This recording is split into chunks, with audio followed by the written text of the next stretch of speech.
hello there and welcome. I'm Peggy, and today we have lots of good information to bring to you. And I'm so glad you find time to tune us in. And a little bit later on, in just a moment, I'm going to introduce Alan Coleman, who's here on behalf of Chautauqua. And they're planning some great free entertainment for the whole family. And we'll give you phone numbers and all the good stuff to go with it. But before we do, there's something I want to share with you. And you may have seen this. There is a journal out called Journal Christian Newspaper. And this is the January edition. And I happened to see this at church, and I picked it up. And in it is an article, and I wanted to share this with you. Many of our large hotel chains will no longer provide Bibles in the hotel rooms. Now, if you rent a room and the Bible's there, you don't have to pick it up, you don't have to read it. But if you wanted one, it's there. It has been provided for years and years and years in all the major hotels. And now, they're not going to have that anymore. And this article really got me upset, and I just wanted to share. This was about Marriott, so maybe I'll get the station in trouble, but I'm telling it like it is. And I think maybe they said, well, if you rent a room in a hotel and there isn't a Bible and you need one, you can go to the front desk and request one, and they'll give you one, but it will no longer be in the hotel room. And I thought that we need to know what's going on around us. And this was in the Journal Christian Newspaper, the January edition. And so I got kind of upset about that. And I thought, we've always, whenever you rent a hotel, a motel room, you go in, you put your luggage down, usually there's a Bible. Now, you don't have to use it. You don't even have to pick it up, but it's there. And who knows how many countless people through the years have checked into a hotel room, and maybe they were troubled or struggling with something, and the Bible was there. Who knows what miracle may have happened? And I thought we should know about that. So I'm just passing it on to you. Now, I want to introduce Alan Coleman. And Alan is a very important part of Chautauqua. Thank you for coming, Alan. Well, thank you for having me again, Peggy. I appreciate it.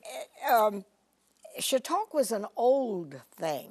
Right. I can remember my mother telling me when she was a little girl in southern Indiana, going to Chautauqua with her family, and it made an impression on her. And that's been many, many years ago. Oh, yes. It's made an impression on many people over many years. And we still have it. It's still going on today. It's come and gone in a couple of different lives, but it's still with us. You know, the original Chautauqua was at Lake Chautauqua, where it gets its name, in upstate New York, where in 1874, I believe it was, they started an adult classes for Sunday school teachers to learn about history and such, be entertained, and take things back to their students to teach them. And that went on for many years and was extremely successful. And then in 1904, they said, this has been so successful, we want to expand it. So they started what they called the Traveling Tent Chautauqua, and that went on from 1904 until 1932.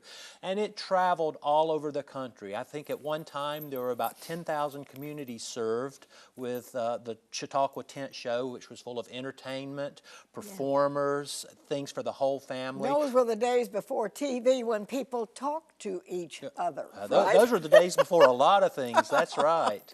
But it went on. The Tent Chautauqua actually came to Greenville, made regular stops in Greenville every year, showing at City Park, which is now McPherson Park. And they would have the tents up there. People would get their tickets and come in, and it would just be a really big show.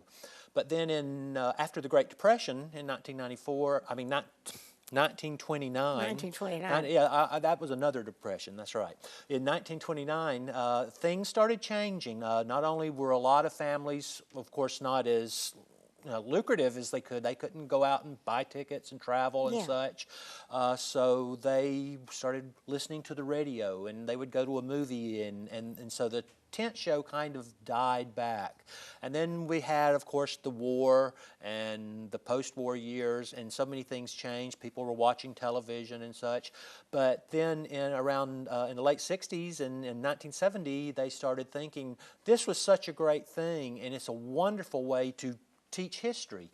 And so they brought it back. In the 1970s, a lot of humanities councils throughout the country started supporting it. There was like the Colorado Chautauqua, the Great Plains Chautauqua, a lot of really great organizations that wanted to bring this back. And so it was born again, and they were showing them all over the place and bringing in great scholars. And you say born again, it is thriving now. Oh, it's doing quite well. There's numerous Chautauqua chapters throughout the country. Yeah. Greenville is one of the most active. We're very proud of that. We started in 1999. Dr. George Frayne, who is a historian, a performer, he was involved with the original rebirth of Chautauqua. He moved to Greenville, and he said, well, there's no Chautauqua here. So he got some wonderful community people that wanted to join him. And so in 1999, they started Greenville Chautauqua. In 2000, Asheville got a chapter so that we could start doing shows in the Asheville area. And then a few years later, we partnered with Wofford College and then now the library to be doing it in Spartanburg as well. So we're covering the upcountry, so to speak. And you know, a good community doesn't have borders, so we may be Spartanburg, Asheville, and Greenville, but we're the upstate. Beyond that, That's yes. right. And That's it's right. all free. And what I love about it, there's something for the whole family. That's correct. Grandparents all the way down to the kids. That's correct. Our mission is to basically to teach history through interactive theater, to encourage listening, learning, discussing, getting things to make it better for yourself, your family, to learn more, and to do it in an enjoyable way. So to be able to talk to people, to talk to this performer. Now our performers, they're not just actors. They have to become a scholar, because if you're going to play the role of Madame Curie, you have to know everything about her, because when the audience starts asking you questions, they can't stump you. So our actors are actually historical interpreters, scholars. They're learning everything they can about this individual so that they can become that individual. Now, you're the executive director of our Chautauqua here. That's correct. And you're already planning for what's going to happen. But coming up next is what? Well, we're having our winter festival. It's on February 4th and 5th. And our theme for the 2017 season is the power of words. Now let me tell you very quickly how we got to the power of words. Every year the organizers get together and we have to come up with a theme. And so we just kind of brainstorm, we discuss, and Abraham Lincoln came up because so many great quotes came from Lincoln. So many things and speeches he made, his words really meant something. And his quotes are powerful. Those words are powerful. And so we thought, yeah, the power of words. Lincoln is a natural for that. And who are other great wordsmiths, people that had the power of words and were able to change things? And so names like Martin Luther King came up, John Lennon even, so many people throughout. So when we decided that the power of words would be our theme, then we had to come up with the performers. Who were the characters that we were going to feature? And you can't just pull anyone out of the air, because not only do you have to have a good character to present, you need a good actor to portray them and portray them well. So this year we came up with Eleanor Roosevelt. Now that's coming up. That's coming up. That's our winter festival on the 4th and 5th at 2 o'clock in the afternoon at the Fine Arts Center here in Greenville. And it's free and open to the public. It's free and open to the public, so everyone come in and... You don't need a ticket ahead of time or anything like that. No, you don't. Now, if there's a special need, you might want to call ahead. Okay. And we will try to accommodate you, but it's primarily first come, first serve as far as seating and such goes. So now this is your winter This is the Winter Festival, presentation. and All right. Susan Marie Franczak, who is a wonderful interpreter, a nationally renowned actress and interpreter, will be playing the role of Eleanor Roosevelt. And she will talk to you, she will tell you a little bit about what she did as First Lady, how she talked to Khrushchev, how she created magazine articles, newspaper columns, speeches, public relations events. She used the words, she knew how to use the mass media. And then at the end of the performance, the audience can ask questions. That's right. They can ask Eleanor Roosevelt anything they want about Eleanor Roosevelt and her time, and she will share it with them. So it becomes very interactive.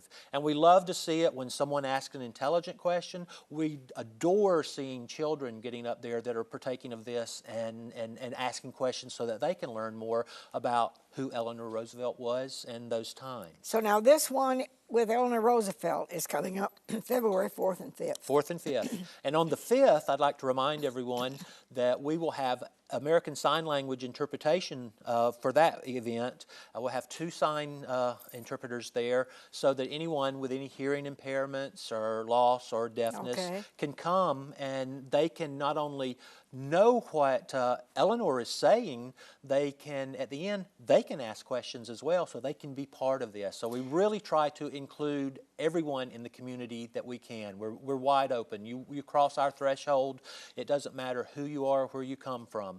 You're there because we want to entertain you. Now this is the 4th and 5th of February. That's correct. Where is it again? At the Fine Arts Center in Greenville. In Greenville. And everybody's welcome, and you don't need to make prior arrangements and buy a ticket. No, it's all free. It's all free, that's correct. And you correct. can bring your children and get them involved in history.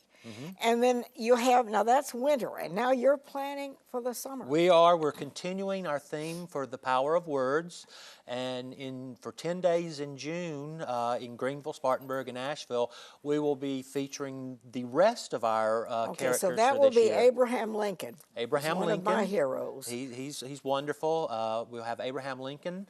We will have Maya Angelou, who her books, her poetry are powerful words. We will have Rachel Carson, whose book, The Silent Spring, affected so many of us in the 60s about our environment around us.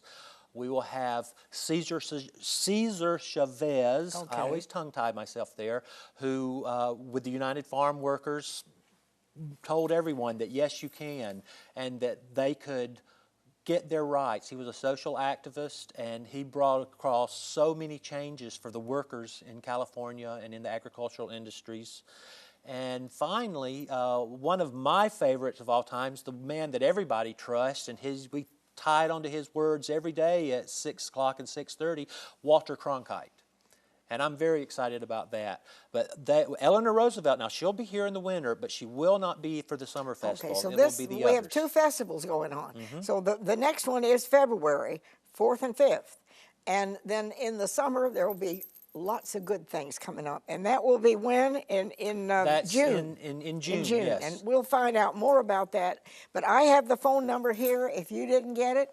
And we'll be glad to share it with you. But go, by all means, take the kids, grandparents, make a mini holiday out of it. And it's a learning experience. And as you say, we need to learn to talk to each other. That's Bless right. you for coming. Thank you so much. I appreciate it very much. Alan Coleman, we'll be right back.